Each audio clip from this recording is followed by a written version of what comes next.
News 19 और आज का मतदाता टीवी में चार्टर्ड अकाउंटेंट योगेश जी, आपका स्वागत है। नमस्कार सर। धन्यवाद सर, बहुत बहुत धन्यवाद। आपने मुझे अपने न्यूज़ चैनल पर बुलाया और बजट से संबंधित और रियल एस्टेट से संबंधित मेरे व्यूज़ जानने के लिए, तो बहुत बहुत धन्यवाद सर आपका। Thank you sir. Yogesh ji बहुत स्मार्ट लग रहे हैं और काफ़ी अनुभव है आपके पास चार्टर्ड अकाउंटेंट का। अभी कुछ दिन पूर्व यानी 15-20 दिन पूर्व जो है देश का बजट आया है। चूँकि आप रियल एस्टेट से भी संपर्क करते हैं तो हम उस पर बाद में बात करेंगे। तो बजट में कैसा लग रहा है कि बजट हमें तीसरी अर्थव्यवस्था की तरफ खींच के लेके जाएगा? देखिए, बजट में बहुत सारी चीज़ें पॉजिटिव की हैं, क्योंकि सबसे बड़ी बात क्या होती है कि जब तक मार्केट में डिमांड नहीं होती तब तक कोई भी इकोनॉमी ग्रो नहीं करती, कोई भी अर्थव्यवस्था ग्रो नहीं कर सकती। तो इस बार के जो बजट में गवर्नमेंट ने मिडिल क्लास का खास तौर से ध्यान रखा है कि उनको tax saving, bumper tax saving दी है, जिससे कि उनके हाथ में पैसा आएगा और मार्केट में जो है डिमांड निकलेगी। और इससे जो मतलब जितना गवर्नमेंट ने छूट दी है उससे ज़्यादा मुझे लगता है कि वो ग्रोथ जो है वो देश को मिलने वाली है। सर, इस बार इस बजट में निवेश, कृषि के साथ साथ स्टार्टअप और बहुत सारी योजनाओं को अलग अलग सेगमेंट बनाए गए हैं। लेकिन जो सबसे बड़ा मेरा सवाल ये है कि एमएसएमई सेक्टर के तहत बहुत सारी कंपनियों को शामिल किया गया है, उनके टर्नओवर को बढ़ाया गया है और उनके लाभ एमएसएमई सेक्टर का जो भी उसके मालिक हैं उनको मिलेगा। तो थोड़ा सा मैं चाहूँगा सर, हमारे जो नए दर्शक हैं एमएसएमई सेक्टर के बारे में विस्तार पूर्वक बताएं। न्यूज़ 19 और आज के मतदाता टीवी में आपका पुनः स्वागत है। नमस्कार योगेश जी। नमस्कार, बहुत बहुत धन्यवाद श्रीवास्तव जी। सर, बड़े दिनों से मेरी इच्छा थी कि मैं अपने चैनल पे आपको लेके आऊं, आज मुझे वो सौभाग्य प्राप्त हुआ, इसके लिए आपको बहुत बहुत धन्यवाद सर। सर, जो देश का बजट आया है, वित्त मंत्री सीतारमन जी ने रखा है, उस बजट को लेके क्या है आपका आकलन? देश तीसरी अर्थव्यवस्था की तरफ बढ़ेगा? देखो, मेरा जो आकलन है कि अर्थव्यवस्था जो है, अर्थव्यवस्था को बहुत ही जो है पॉजिटिव नोट मिला है इस बजट से। क्योंकि सबसे पहली बात जो है, सबसे बड़ा जो एक हमारे यहाँ पर दो समुदाय हैं, एक तो कृषक समुदाय है और दूसरा जो है मिडिल क्लास है। तो दोनों को ही जो है बहुत सारी जो है फैसिलिटी इस बजट के माध्यम से मिलने वाली है। जैसे नंबर 1, किसानों के लिए किसान कृषि कार्ड जो है 5 लाख रुपए की लिमिट कर दी गई है, जो पहले 3 लाख रुपए की थी। तो ये एक जो है, जो भी हमारा किसान है जो महंगाई की वजह से पहले जितना पैसे नहीं ले पा रहा था, तो अब उसको एक फ़ायदा मिलने वाला है। और जो हमारा ये मिडिल क्लास है, मिडिल क्लास लोगों को जो है टैक्स में बम्पर सेविंग दी गई है, तो उनके हाथ में जो है पैसा ज़्यादा बचत मिलेगी। और आने वाले सालों में भी जो है जो आयकर की जो है छूट बढ़ाई गई है, उसका फ़ायदा आने वाले सालों में मिलेगा और हमारे देश में डिमांड बढ़ेगी। तो मैं समझता हूँ कि उससे जो है अर्थव्यवस्था में बहुत पॉजिटिव तीसरी अर्थव्यवस्था की तरफ हम जल्दी जाने वाले हैं। लास्ट सवाल सर, उस पर हम आएंगे। जो देश के प्रधानमंत्री नरेंद्र मोदी और वित्त मंत्री सीतारमन जी का जो एक तरह से दूरदर्शिता है, थोड़ा उसके बारे में 2 शब्द बोलेंगे? देखिए, मुझे याद आता है कि जब 2014 में ये सरकार आई थी, तो उस टाइम पर हमारे जो देश की पोजीशन थी, हम 10वें नंबर पर थे इकोनॉमी के अंदर।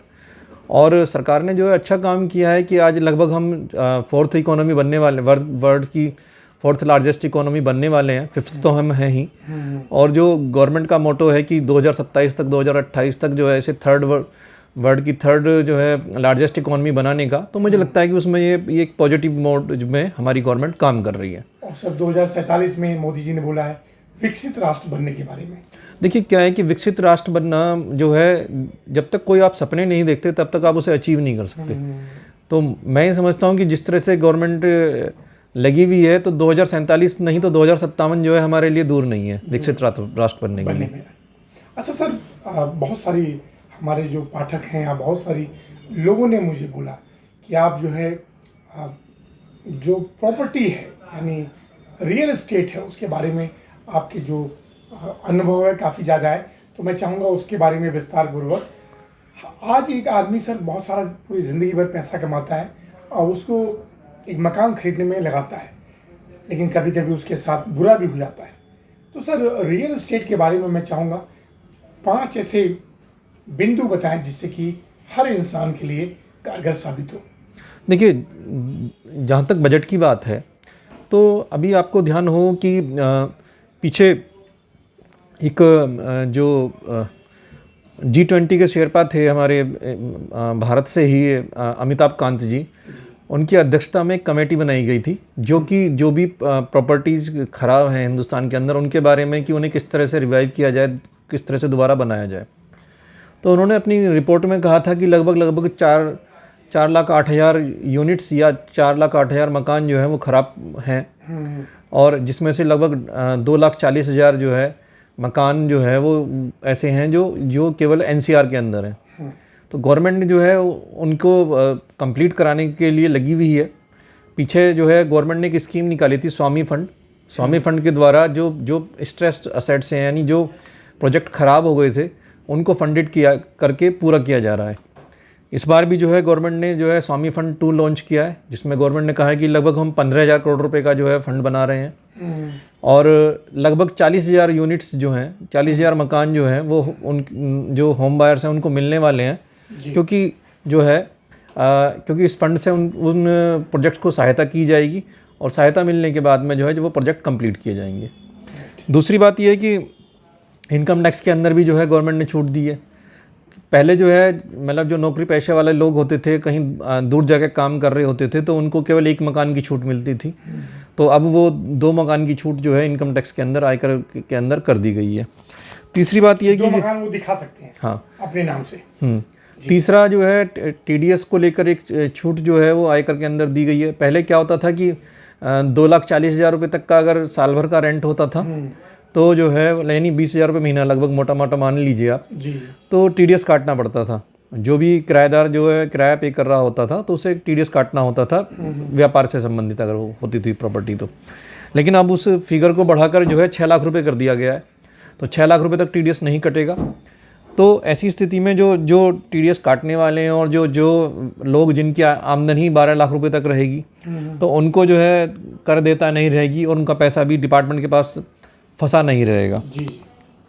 इसके अलावा गवर्नमेंट ने एक बड़ी चीज़ क्या कर रही है कि आपने देखा होगा बहुत सारे रियल एस्टेट प्रोजेक्ट्स या बहुत सारे इंफ्रास्ट्रक्चर प्रोजेक्ट्स जो है वो फंसे हुए हैं, जो कंप्लीट नहीं हो पा रहे हैं। तो गवर्नमेंट ने सबसे जो है सभी स्टेट गवर्नमेंट्स के कहा है कि भाई आप अपना जो है एक रोड मैप लेकर आओ, 3 साल के अंदर हमको उनको कंप्लीट करना है। तो ये इस चीज़ में भी गवर्नमेंट जो है वो लगी हुई है कि वो 3 साल में किस तरह से जो है फंडिंग करके किस तरह से उन कामों को कंप्लीट किया जाए।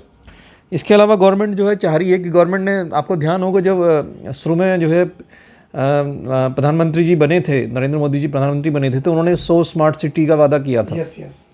लेकिन हालांकि उसमें मुझे नहीं लगता कि बहुत ज़्यादा कुछ काम हो पाया, लेकिन फिर भी जो है इंफ्रास्ट्रक्चर में सुधार हुआ है। सभी शहरों के इंफ्रास्ट्रक्चर में कुछ ना कुछ जो है सुधार हुआ है। तो दोबारा गवर्नमेंट ने जो है कहा है कि भाई जो भी हम अर्बन सेक्टर को रिफॉर्म करेंगे और गवर्नमेंट गवर्नेंस को, म्युनिसिपल सर्विसेज को, अर्बन लैंड को, प्लानिंग को, वाटर एंड सैनिटेशन पर जो है वो लगभग 1 लाख करोड़ रुपए की जो है वो एक्सपेंसेस गवर्नमेंट करेगी, जिससे कि ये चीज़ें इम्प्रूव हो सकें।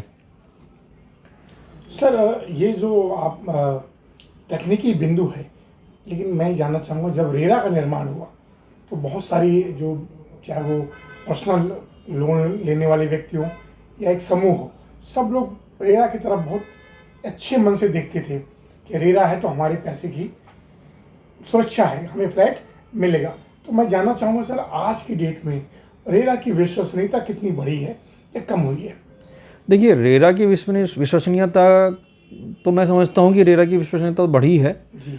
कि कहीं ना कहीं जो है अगर हम जो है एक अगर होम बायर की तरफ से देखें तो उसके मन में तो सवाल ज़रूर खड़े होते हैं, लेकिन रेरा का काम केवल जो है होम बायर की तरफ से ही नहीं है। रेरा का एक काम जो है एक बैक एंड पे जो है बिल्डर से रिपोर्टिंग लेने का भी है कि उसने कितना निर्माण किया है। तो रेरा वो अपना काम अच्छी तरह से कर रहा है और वो बैक एंड की रिपोर्टिंग जिसकी वजह से प्रोजेक्ट में काम चल रहा है। हालांकि कुछ जो है जो पुराने प्रोजेक्ट्स हैं वो ख़राब चल रहे हैं, जिनका अभी निस्तारण नहीं हुआ है। और दूसरी बात ये है कि हमारे यहाँ हमारे देश के अंदर कानूनी पेचीदगियाँ बहुत हैं कि कोई बिल्डर दिवालिया में चला जाता है, कोई जो है किसी की प्रॉपर्टी बैंक ने सीज कर ली है, कोई जो है वो भाग गया है, कोई, तो इस तरह से जो चीज़ें हुई हैं तो उनका समाधान निकालना अभी रेरा को जो है बाकी है। लेकिन मैं समझता हूँ कि रेरा की वजह से ही आज की तारीख में जो प्रॉपर्टी में तेज़ी आई है उसका एक वजह जो है रेरा ही है, क्योंकि लोगों की विश्वसनीयता रेरा की वजह से आई है कि वो जो अंडर कंस्ट्रक्शन प्रॉपर्टी है वो खरीद सकते हैं, वरना लोगों ने अंडर कंस्ट्रक्शन प्रॉपर्टी तो खरीदना बंद कर दिया था। आज की तारीख रेडी टू मूव पे जाते थे, रेडी टू मूव में जाते थे। आज की तारीख में उन्हें लगता है कि भाई अगर कोई दिक्कत भी होगी तो वो रेरा के पास जाके अपनी समस्याओं का समाधान करा सकते हैं। योगेश जी, प्रॉपर्टी एक्ट के काफ़ी एक्सपर्ट हैं, उसमें एक सवाल मेरा है, हम एनसीआर में रहते हैं, पूरा एनसीआर के अगल बगल कहीं अपार्टमेंट बन रहे हैं या बनने वाले हैं, अगर मैं नोएडा की बात करूँ या सब जगह, तो ऐसी स्थिति में जो प्रॉपर्टी एक्ट का जो मेन बड़ा जो होता है ना कि क्या बोलते हैं पोजीशन न मिलना, कितना परसेंटेज आपको लग रहा है कि उसमें बड़ी कंपनियां कारगर साबित हो रही हैं? देखिए क्या है कि पोजीशन ना मिलने की वजह जो है बहुत सारी हैं। एक वजह जो है गवर्नमेंट के अपने कानून भी हैं, क्योंकि रेरा एक कानून है, उसके लिए एक अलग अथॉरिटी है। एक अपार्टमेंट एक्ट है, उसके लिए जो है डेवलपमेंट अथॉरिटी को पावर दी गई है। डेवलपमेंट अथॉरिटीज़ जो है वो उनको ही नक्शा पास करना है और वो ही जो है कंप्लीशन सर्टिफिकेट देती हैं। अब टेक्निकल वजह से बहुत सारी बार जो है वो कंप्लीशन सर्टिफिकेट नहीं मिल पाता, या कानूनी जो है पेचीदगी की वजह से, या जो है लिटिगेशन की वजह से। जी। तो ऐसी स्थिति में नुकसान जो है वो बिल्डर का भी होता है, नुकसान जो है वो होम बायर का भी होता है। तो गवर्नमेंट को जो है एक सबसे पहले तो मेरी अपनी निगाह में या नज़र में गवर्नमेंट को इन डिपार्टमेंट्स को सेंट्रलाइज करना पड़ेगा, एक ही डिपार्टमेंट बनाना पड़ेगा। चाहे वो जो है वो जो नक्शा पास करने वाला है, जो ज़मीन लैंड एक्वाइजेशन का हो, चाहे वो जो है मैप अप्रूव करने का हो, चाहे वो जो है लिफ्ट का अप्रूवल देता हो, चाहे जो है वो लाइट का कनेक्शन का देता हो।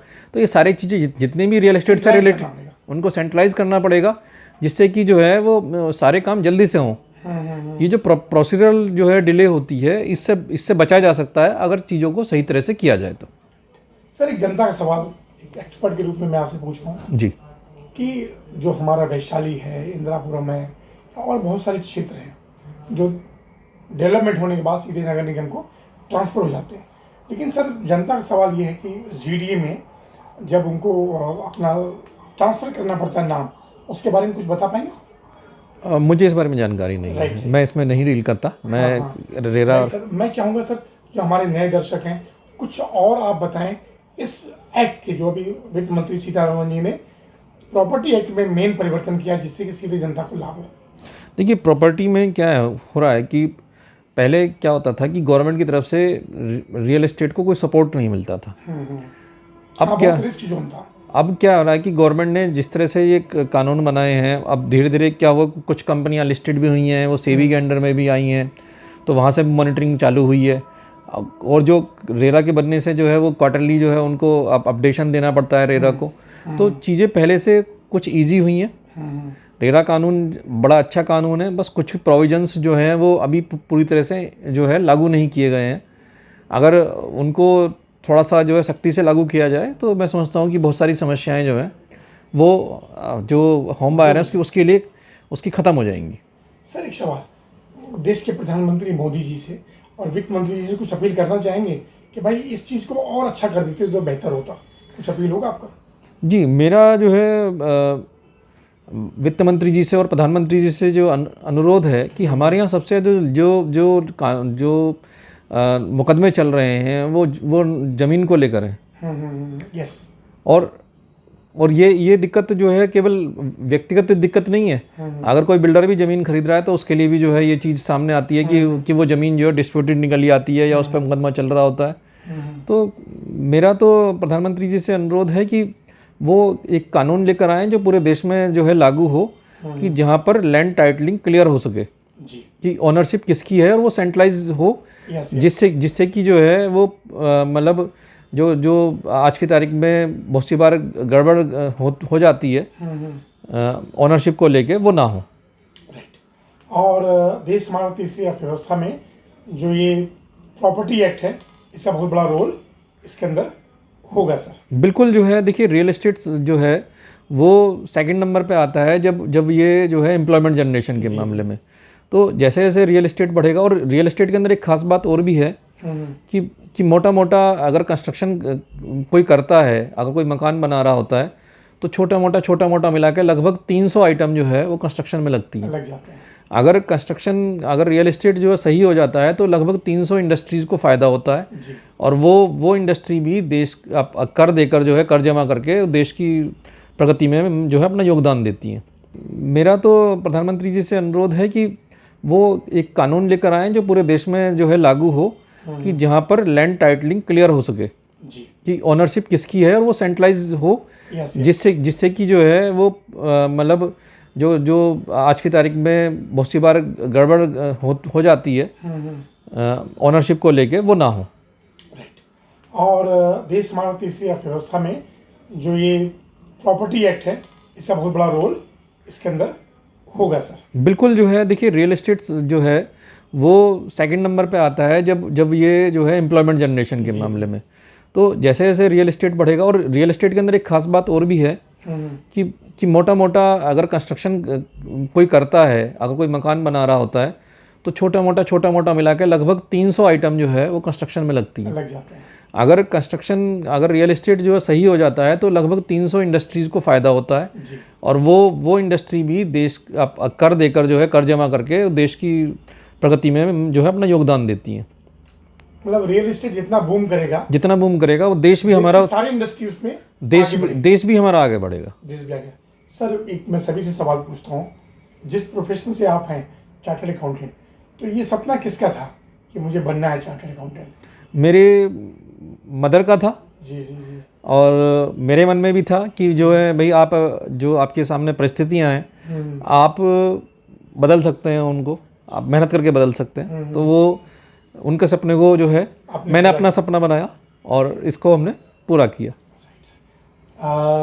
योगेश जी, आपका बहुत बहुत धन्यवाद, और फिर किसी विषय पे हम आपसे बात करेंगे। धन्यवाद, बहुत बहुत धन्यवाद।